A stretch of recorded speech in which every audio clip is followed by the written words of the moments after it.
Hi guys, sa mga bagong college student dyan, congrats officially.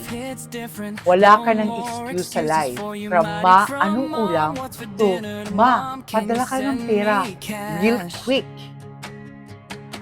Welcome to college, kung saan yung alarm mo 6:30 a.m. pero yung gising mo 7:30 a.m. Tapos ang klase mo is 7 a.m. Ano ba?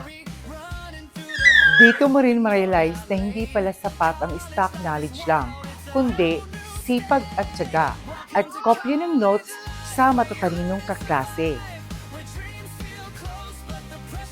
Pero real talk, college is fun, pero hindi madali.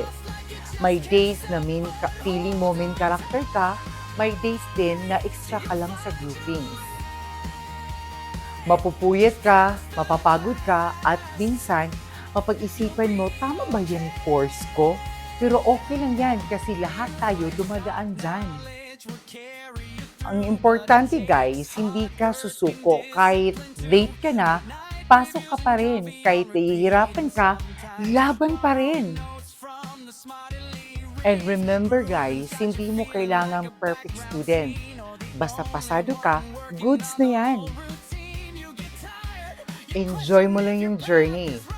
Make friends, collect memories, at huwag mong kalimutang mag-enjoy kahit stress ka na. And welcome to college life, kung saan sabay-sabay nating maramdaman ang saya, pagod at gutom.